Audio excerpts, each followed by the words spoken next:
Hi, and welcome to the Margaret E. Heggan Free Public Library. I'm Miss Jennifer, and today for Book Buzz, we are going to look at what happens after the world ends. Well, to the last kids on our series, a whole lot. Now, let's see by reading the first book one, what does the beginning at the end look like? 42 days ago. It was a regular morning, early June. School was almost over and everyone had that summer vacay fever feeling, like freedom was just around the corner. I only half had it because summer vacation for me meant a whole lot more time at home with the Robinsons, which was a recipe for zero fun having and heavy lawn mowing duty. I remember just before it happened, the bus pulling up in front of the school.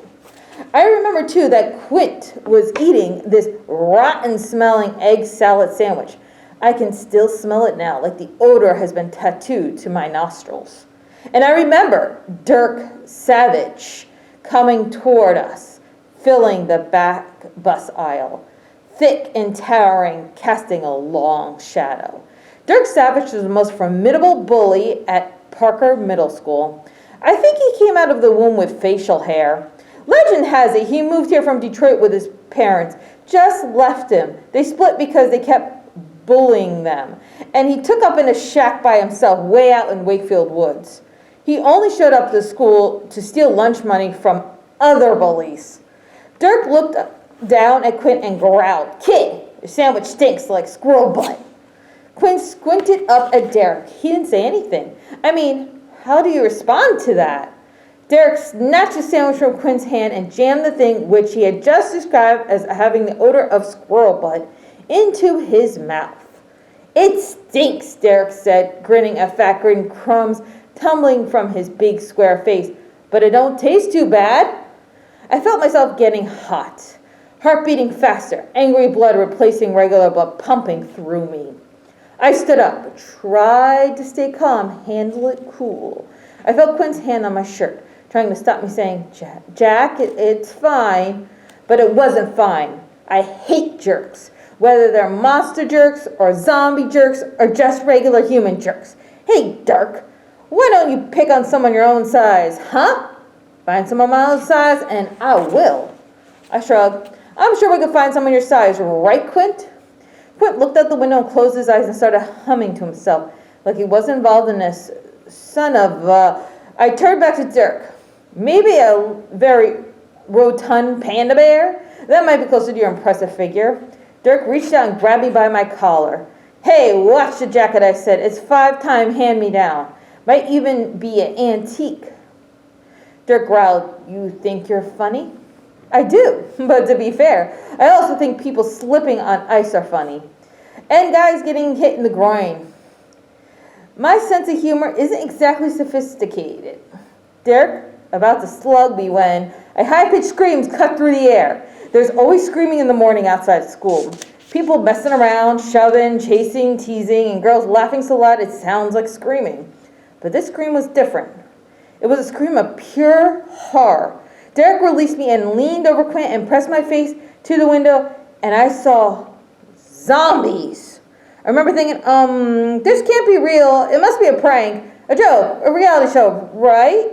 So I said to Quint, this can't be real. It must be a prank, a joke, a reality show, right? But it wasn't. That was it. The monster apocalypse had begun. Next, there was a Godzilla-sounding howl like, "Roar!" And the whole bus suddenly shifted. I was thrown into Derek, and Quint was lifted out of the seat and spun out into the aisle. The bus driver, a nice white-haired dude, was sobbing like a newborn. The bus became darker. Something was covering the windows, wrapping around the bus. A monster hand. The monster tilted the bus so the back pointed toward the sky. We all pinballed, pummeling down the aisle, smashing against the seats, backpacks flying through the air. We came to a sudden painful stop as every kid on the bus piled up against the front door in a big heap. "Quint," I managed. I could barely breathe. Kids all over me, an armpit in my face, a foot on my head, and an ear on my nose. "Quint, what's happening?" I'm not sure, Jack, Quint said. Quint's always had an answer to everything. This time, he didn't. That almost scared me more than the monster. Almost. This monster's hulking paw squeezed the bus like it was an empty Pringles can, and the front door opened with a loud pop, dumping us out into the parking lot pavement. My face bounced off the cement, nose bleeding, blood down on my lips and onto my tongue.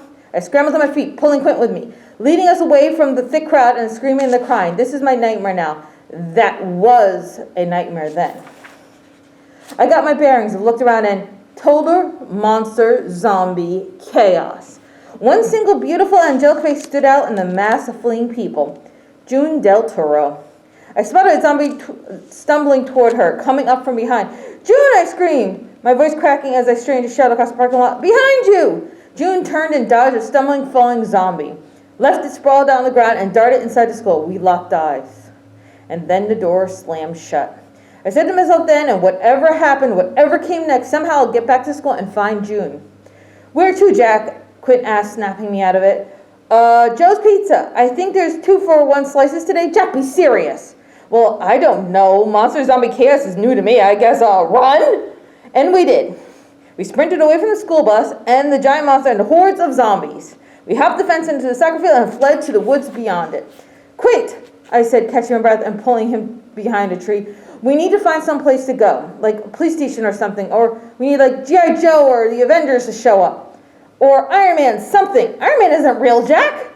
Robert Downey Jr. is real. I bet he could help. Jack! Sorry, you're right, I said. He's probably busy being famous and stuff. Quint groaned. My parents are on vacation. I have a babysitter. I'll go to my house. In that situation, you run to your house. I nodded. Quint held up his walkie. We stay in touch on these at all times, he said. Deal. I was trying to stay calm, be classic cool Jack Sullivan, but my heart was pounding and it felt like my whole body was shaking. When I got home, the car was gone and there were tire marks in the driveway. My family was gone. I climbed into the treehouse. In my panic, I sort of collapsed into the treehouse poker table and knocked the walkie off. The walkie bounced on the floor and out through the door. I lunged for it, but smash. I stared at the walkie on the ground below. I needed to talk to Quint, but I'm embarrassed to admit I was too scared to go down there. Too freaked out, too overwhelmed, too everything. So I curled up on the floor. I pulled the jacket down over me. I put my earphones in to drown out the sounds of chaos outside, and I slept. I slept for days. It got worse. Zombies everywhere, giant monsters on the horizon. I blacked out the treehouse windows and stayed put. Whew! There was an old AM/FM radio in the treehouse. For the first few days, news people tried to explain what was happening.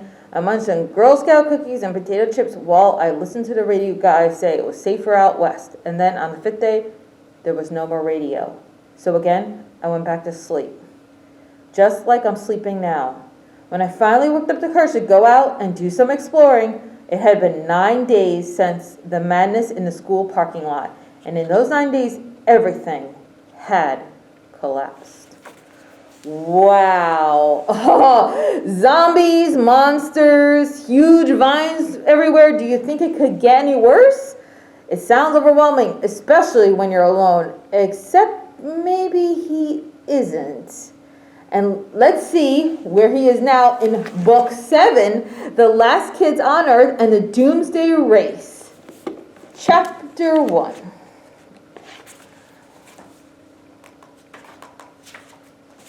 I'm pumping gas into my boom cart. June's telling me there's no time, and I know there's no time. I know that the mollusk, an enormous centipede monster carrying the Millennium Supermall on its back, is barreling toward us. Man, I wish I could go back to 3 minutes ago. 3 minutes ago, things were good. Me and my friends Quint, June, and Dirk were good. We were mid-road trip and celebrated a hard-won victory at the Aqua City Water Park. We had defeated the monster Blargus, survived Thrall's skeleton army, and escaped with Drooler. Drooler, the odd-looking little creature, secretes strange liquid ultra slime. And that strange liquid is maybe the key to defeating Thrall once and for all. Yep, 3 minutes ago was a Kodak moment. But then came a rumbling, like a thunderstorm giving birth to an earthquake. The world started shaking, but inside started quivering because we saw it. The mollusk! June gasped. It's back! Which means we gotta get back to driving, Dirk said, and fast. So right now, my friends are in their boom carts, engines running, but I'm still pumping gas. Actually, wait, no, I only look like I'm pumping gas. I'm actually just standing at the pump in a half trance staring at my hand. Not my normal hand, the cosmic hand. The cosmic hand is a sucker-covered monster tentacle glove that is forever wrapped around my wrist and hand. Without it, I can't wield my baseball blade, the Louisville Slicer, and it's the Louisville Slicer that contains power to command and control zombies. I'm staring at the cosmic hand now because I'm realizing it has changed. It looks more, I don't know, substantial, and it feels different. I think I know the cause of this change. Back at Aqua City, I did something huge. I controlled a zombie without the Louisville Slicer. For the first time ever, I controlled a zombie with my mind. What was I thinking? Where did the idea, even attempt to control zombies with my mind, even come from? Louisville Slicer contains the power to control zombies, yes, but it works in a very specific way. I say the stuff I want the zombies to do, and they swing the bat, and the zombies do the stuff. But it's not a shut my eyes and think real hard with my mind, and then talk to the zombies with my mind, telepathy type mind thing. That hadn't even occurred to me to try using my mind to just weird. It'd be like sitting on a couch playing Mario, pounding the controller, and then thinking, how'd you know what? I forget the controller. I'll just control Mario with my mind. But that's what I did. And it worked. I controlled the zombie with my mind. And I have to tell my friends, but guys, I didn't tell you, back at the water park, I used to like brain powers too. Dude, Derek shouts, do you see that mollusk? We have to go now. But this is streak. June peels out, leaving burnt rubber in her wake. She cuts the wheels, stomping the pedals, speeding toward me. Get in your cart and drive, June barks. Okay, fine, geez, I mutter. Message received. I only had to say it once. Now, Jack, June orders, and this time I listen. The pump clangs to the ground as I jump behind the wheel of my boom cart. I wave the Louisville Slicer and shout command to my zombies, Alfred, Lefty, Gloom, climb on. My zombie trio responds, hopping into the boomer and grabbing the boom cart's rear, speeding away with the station, following June, Quint, and Derek out in the interstate as crunch. Whoa, the sound of the mollusk ramming into the gas station is like a sonic boom of annihilation, a rocket hurling our boom carts ahead. Wow, it sounds like a lot happened between book 1 and 7. You can figure what it is out by reading The Last Kids on Earth by Max Brallier yourself. It's an action-packed go-kart ride through a post-apocalyptic world with zombies, monsters, awkward teenage moments that is equal parts funny and scary. Do you dare to join The Last Kids on Earth on their epic road trip along Skeleton Road in the Doomsday Race? Thank you. This was another Book Buzz, and I'll be seeing you at the library.